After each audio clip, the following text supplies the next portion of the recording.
अस्सलाम वालेकुम। आज की वीडियो में हम देखेंगे कि कोर्टिकोस्पाइनल ट्रैक क्या होता है। अब कोर्टिकोस्पाइनल ट्रैक जो होता है इसका हमारे पास एक अल्टरनेटिव नेम भी है जो कि है पिरामिडल ट्रैक। अब इसका ये नेम क्यों है? इसका ये नेम इसलिए क्योंकि ये पिरामिड टाइप शेप बनाता है आगे मेड्यूला में, इसलिए इसको हम पिरामिड भी कहते हैं। पिरामिड्स जो होते हैं ना मेड्यूला के अंदर, वो कोर्टिकोस्पाइनल ट्रैक बनाते हैं, तो हम इसलिए कहते हैं। अब इसमें हम देखेंगे कि इसका पाथवे क्या है और ये बनता किन किन ब्रेन के पार्ट से बनते हैं।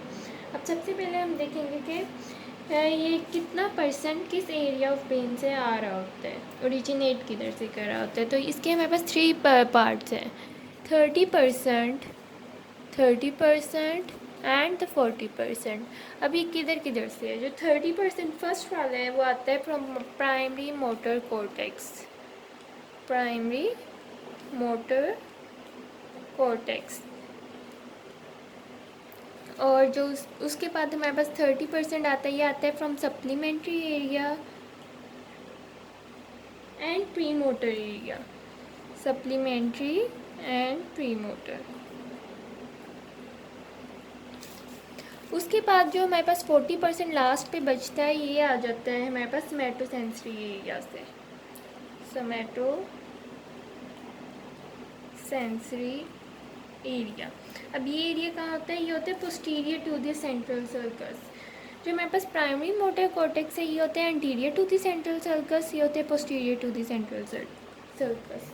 अब हम देखेंगे कि इसका पूरा पाथवे क्या होता है कोर्टिकोस्पाइनल ट्रैक का, ये कहाँ से ओरिजिनेट करता है और कैसे होता है। अब सबसे पहले ये हमारे पास स्टार्ट होता है कॉर्टेक्स से।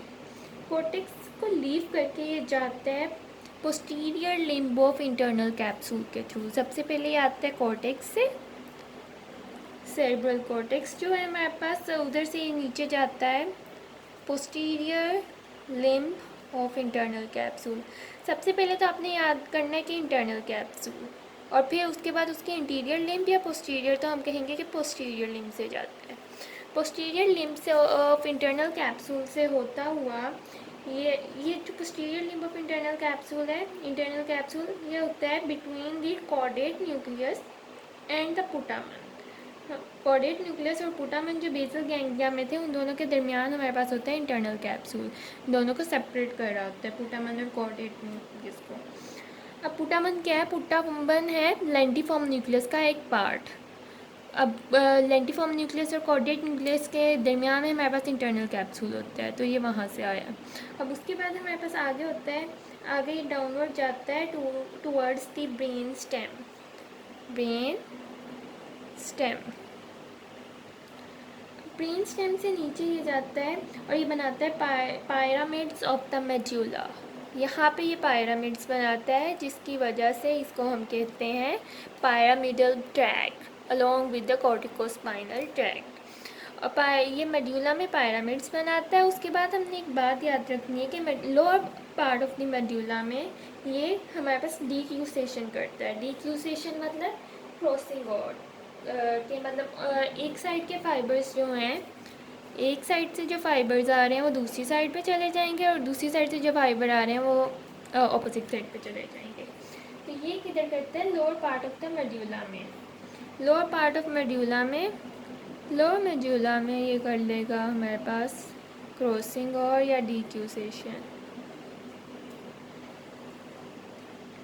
डीक्यूसेशन। और उसके बाद हमारे पास ये डिसेंड करता है, इसके बाद आगे जाके लेटरल कोर्टिकोस्पाइनल ट्रैक में, that is the lateral corticospinal track. एक हमारे पास और भी बनता है, वो होता है वेंट्रल कोर्टिकोस्पाइनल ट्रैक। 2 टाइप के कोर्टिकोस्पाइनल ट्रैक्स बनेंगे, लेटरल एंड वेंट्रल। अब जो लेटरल कोर्टिकोस्पाइनल ट्रैक है ना, वो फाइनली टर्मिनेट करता है इंटरन्यूरॉन्स में, interneurons of the grey matter. और ये जो है, इसमें से थोड़े से जो होते हैं वो टर्मिनेट करते हैं सेंसरी रिले न्यूरॉन में, और थोड़े से एंटीरियर मोटर न्यूरॉन में।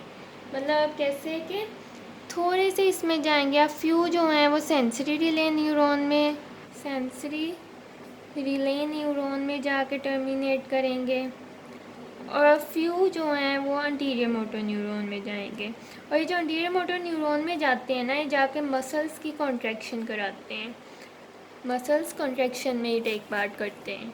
और यही अब इसके अलावा हम देखेंगे कुछ ऐसे फाइबर्स भी होते हैं जो कि लोअर मेड्यूला में डिक्यूसेट नहीं करते, बहुत कम ऐसे फाइबर्स होते हैं लेकिन प्रेजेंट होते हैं।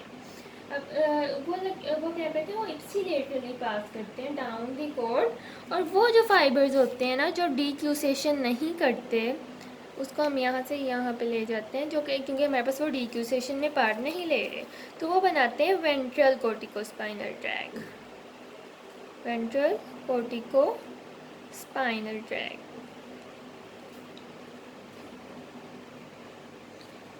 और ये जो होते हैं, ये इनमें से कुछ ऐसे भी होते हैं, सारे नहीं लेकिन कुछ ऐसे भी होते हैं जो कि नेक के रीजन्स में या अपर थोरेसिक रीजन में डिक्यूसेट कर जाते हैं, लेकिन वो मेड्यूला में नहीं करते, वो अपर रीजन्स में थोड़े बहुत डिक्यूसेट कर जाते हैं, लेकिन कुछ ऐसे होते हैं जो टोटली इप्सिलेटरल होते हैं, वो डिक्यूसेट नहीं करते। इसमें जो मेजर अब दो बातें हैं कि इसमें फर्स्ट ऑर्डर न्यूरॉन्स कौन से हैं और सेकंड ऑर्डर न्यूरॉन्स कौन से हैं। इसमें फर्स्ट ऑर्डर न्यूरॉन्स हैं जो कि सेरिब्रल कॉर्टेक्स से आ रहे हैं, यहाँ से आ रहे हैं, वो फर्स्ट ऑर्डर न्यूरॉन्स हैं। और सेकंड ऑर्डर न्यूरॉन इसके हैं इंटीरियर ग्रे हॉर्न में, इंटीरियर ग्रे हॉर्न सेल में है इसके सेकंड ऑर्डर न्यूरॉन्स। इसके वो फाइबर्स जो कि हमारे पास अपर रीजन्स में डिक्यूसेट करते हैं, वेंट्रल कोर्टिकोस्पाइनल ट्रैक बनाते हैं इप्सिलेटरल वाले, उनका फंक्शन क्या होता है, वो किस फंक्शन के साथ कंसर्न होते हैं, वो बाइलेटरल पोस्टीरियर मूवमेंट्स के साथ कंसर्न होते हैं, जो कि सप्लीमेंट्री मोटर कॉर्टेक्स करते हैं। अब जो ये था हमारे पास एंटीरियर मोटर न्यूरॉन्स, ये थे कंट्रैक्शन ऑफ मसल्स के साथ। अब हमारे पास जो है कोर्टिकोस्पाइनल ट्रैक में एक ऐसे फाइबर्स भी होते हैं जो कि जाइंट पायरामिडल सेल से ओरिजिनेट करते हैं, और उनका मीन डायमीटर होता है 16 माइक्रोमीटर्स, और वो जो जाइंट सेल्स होते हैं ना उनको हम कहते हैं बेड्स सेल, बेड्स सेल। ये जाइंट पिरामिडल सेल्स हैं जहाँ से हमारे पास कुछ फाइबर्स ओरिजिनेट करते हैं, वो होते हैं लार्ज माइलिनेटेड फाइबर्स। अब ये बेड सेल्स जो होते हैं इनका अपना डायमीटर जो होता है वो होता है 60 माइक्रोमीटर्स, और जो फाइबर ओरिजिनेट कर रहे हैं वो होते हैं 16 माइक्रोमीटर्स। अब ये जो होता है इनका ट्रांसमिशन, सिग्नल की ट्रांसमिशन का रेट बहुत ज़्यादा हाई होता है, क्योंकि माइलिनेटेड फाइबर ओरिजिनेट करवाते हैं, माइलिनेटेड फाइबर को ओरिजिनेट करवाते हैं। इनकी जो वेलोसिटी ऑफ कंडक्शन होती है ना वो 70 मीटर पर सेकेंड होती है, और एक हमारे पास ईच कोर्टिकोस्पाइनल ट्रैक में हमारे पास 34,000 बेड सेल फाइबर्स होते हैं, लार्ज बेड सेल फाइबर्स। और जो लार्ज फाइबर्स होते हैं वो ओनली 3% होते हैं ऑफ द टोटल, और बाकी के 97% जो होते हैं हमारे पास स्मॉलर फाइबर्स होते हैं जो कि 4 माइक्रोमीटर इन डायमीटर होते हैं, और उनका फंक्शन होता है to conduct background tonic signals from the motor areas of the cord.